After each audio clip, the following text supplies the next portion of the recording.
Okay guys, this is a routine for anyone who feels stiff, locked up, tense, asleep when they wake up in the morning. It's a follow along routine. It's 15 minutes. You don't need any equipment, just your body. Let's get into it. So we're going to start on our backs with our hands out to the side, forming a T shape. And you want to have your palms facing down to the floor. You're going to bring your knees into your chest, keeping the knees together, and then just drop your hips side to side. And here we're just wringing out any tension that's built up through the back overnight. A lovely way to just get things moving, and it's a nice easy movement. Now when you do this, make sure that your hands, your arms, your upper back isn't lifting off the floor. We want to try and keep everything in the upper body kind of grounded down into the floor and get that rotation happening through the spine. Cool. We're then going to bring the feet onto the floor, and we're just going to start to bring the rotation more into the hips. So just dropping the knees to the floor, slightly wider setup with the feet. And what we're going to do from here is we're going to kick across the body towards the opposite hand. And this is going to get a lovely opening through the hamstrings and the outer glutes. So you'll see here I'm going to kick across the body. It's coming any second now. And there we go. So kicking across the body. Again, keeping my hands, keeping my upper back, keeping my shoulders grounded on the floor. And this is such a lovely dynamic movement just to wake everything up. There's so much going on here. And we want to kind of think about sweeping across the body. So rather than just coming straight over to the opposite hand, we want to try and kind of create like a circular motion with the foot. And you want to try and find a little bit of a rhythm here. So you can go quite slowly to start, and then when you find your rhythm, you can move a little bit faster and make the movement slightly more dynamic. Great, we're then just going to work on some spinal decompression in the form of rollbacks. So set up by kind of leaning forward in a seated position and then bringing your arms overhead and trying to touch the floor behind you with your feet. Now for a lot of you this will feel way too hard, and if that's the case, you can kind of just rock on your back with your knees slightly bent, and don't worry about getting your feet all the way to the floor behind you. Okay, what you see here is kind of the final movement, and this is a movement that a lot of athletes, particularly tennis players, will do before a game just to get everything nice and open, particularly the hamstrings. And what you want to try and do is, as you come forward, try and use a little bit of a dynamic motion to kind of pull yourself towards your feet. So we're just dynamically further opening up the hamstrings. Great. We'll then come back to the supine kicks. So lying on your back, starting with that slight hip rotation and then kicking across the body. So these two movements in conjunction are just a great way to get the body open, get the body moving, get the blood flowing, wake up the system. I do these both in the morning and before I start a training session. Good. And remember to keep those hands, shoulders, upper back flat down into the floor, so we're getting the movement through the spine. Nice. And as you might have guessed, we're going to come back to the rollback. So we're doing a little bit of a superset here. So just come back into that upright position, reaching for your toes, and then bringing the arms overhead and reaching to the floor behind you with your feet. So you're kind of thinking, touch your toes as you come forward, and then bring your feet to your hands as you go back. And as I mentioned before, it might be the case that you go with a soft bend in the knees and you don't get your feet all the way down to the floor. Just regress this to a position that feels comfortable for you. You don't want to be kind of overdoing it and putting pressure into the spine. Great. Okay, we're going to move into a little bit more of an upper body focused movement in the form of a tabletop. So set up with your feet near your glutes, your hands behind you, your hands facing forward, and then we're just going to simply drive the hips up and really engage the glutes and squeeze the shoulder blades together at the top. Now if this feels really intense, and for some of you this will feel way too much, you can just rotate the hands back. It does make the movement slightly easier, as we can use a bit more shoulder external rotation. Whereas when we have the hands forward, we're purely just working on pulling the shoulder back behind us without any rotation capability. And it may be the case that you're not able to drive the hips all the way up. Just work with whatever range of motion feels right for you. Great, we're then going to wake up the scapula, so the shoulder blades essentially, and we want to just try and engage all the muscles here through scapular cars, which are controlled articular rotations. You're going to start with your hands behind your back and just squeeze the elbows towards each other, squeezing the shoulder blades together. Now this is kind of the first movement of the full movement, which is going to be to then extend the arms, rotate the shoulders, and reach the hands up towards each other. Now we're really waking up and engaging the postural muscles that help us to maintain good posture throughout the day. So really important to go through these at the start of the day. So squeezing the elbows together, extending the arms back, and then rotating as you reach up overhead. Now we want to be in this seated position because it helps us to isolate the movement to the scapula and not get too much movement going on through the spine. So we'll just do one more rep and then we're going to come into the tabletop again. So setting up again in that tabletop position, so bringing your feet in towards your glutes, hands behind you, hands facing forward. And for those of you that were able to execute the movement properly in the first round, we're then just going to add a little bit of an extra motion. So what we're going to do is we're going to straighten the legs and fold forward as we come down. So here we're working on a bit of compression as well, activating the core and lengthening the hamstrings.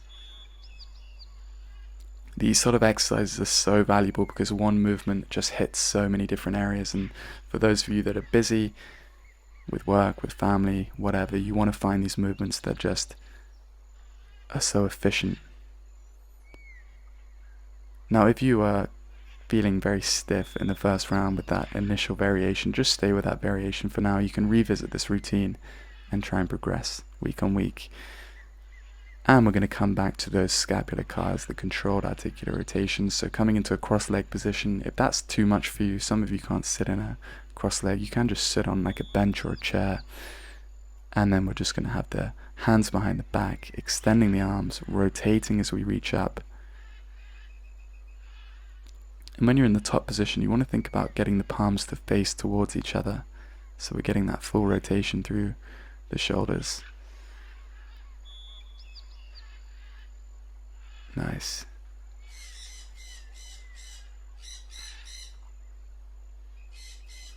Cool.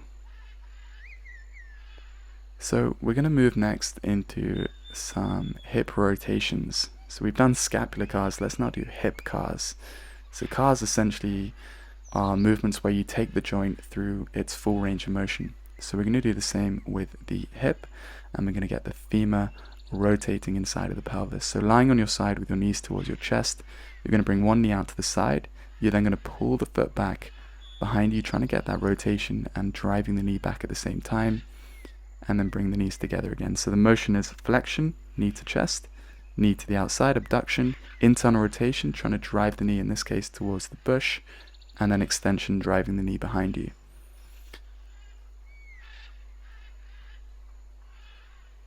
And what you want to do when you're going through these, you really want to avoid your body from kind of twisting back. So make sure your torso and your navel is constantly facing forwards.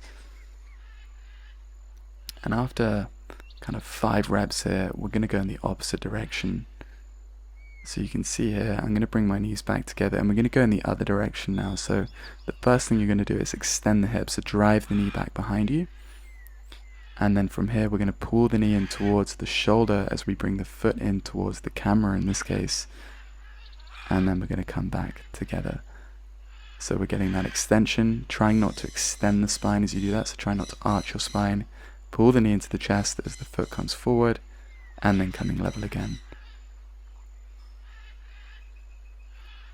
Nice, and really try and focus on that hip rotation. So as you bring the foot, or the knee up towards the shoulder, focus on kind of pulling the foot forwards. Excellent. Let's do one more rep and then we're going to flip round to the other side. Okay, so flipping round to the other side, and we want to try and set up with kind of a straight line from the shoulders to the hips, and then having the knees in front of the hips, knees together. And we're constantly maintaining a bend in the knee as we go through the motion, so make sure that leg doesn't straighten. And then we're finding that internal rotation as we pull the knee behind us. So what I mean by that is you want to focus on kind of pulling the foot to the side as you drive the knee back. And remember, just really dial in that position with the torso. Make sure that your core is engaged and you're not opening up with the spine and twisting back. So while we're going through these reps, let me just talk about one of the main reasons people struggle to make progress with their strength and mobility training. And that is that they're not doing the exercises correctly. Okay, with mobility especially, it's not about what you do, it's about how you do it. It's about executing movements with a high degree of body awareness, with zero compensation. Otherwise, the movement just becomes ineffective and inefficient, and it's something that I see all the time. One way you can solve this is with online coaching, and this is something that I offer. Through the process of online coaching, we'll do an assessment, I'll build a custom program, and I'll be able to review your movements week on week so that you can refine your form and actually get results. If that's something you're interested in, hit the link in the caption and we can have a chat. Okay guys, so let's do one more rep here. So working on that extension, that external rotation, knee to the shoulder, and then knees come level again. Awesome. So we've done a lot. We've done a dynamic kind of warm up. We've worked into the shoulders, the scapula, and then we've also just opened up through the hips. We're going to come into a little bit of a spine movement, but first we'll just sit into a squat, and it doesn't matter if your heels are elevated here, just find a little bit of movement, okay? I had a bit of an incline here on the rocks, so it was hard for me to kind of ground my heels down, but for some of you, you won't have that ankle mobility to maintain a flat heel, so just do whatever feels comfortable for you and whatever allows you to be in a comfortable squat. We don't want to be kind of squashed in our squat. We want to try and feel quite open, so either your hips might be higher, your heels might be more elevated, and in this position just find a little bit of movement. Very subtle movement is fine. And then from here we're going to work on the spine, so we're going to reach across to the opposite foot, and then we're going to twist and reach the hand up to the sky, and we're trying to open the chest up towards the sky as much as possible. And really pull your body into the opposite foot.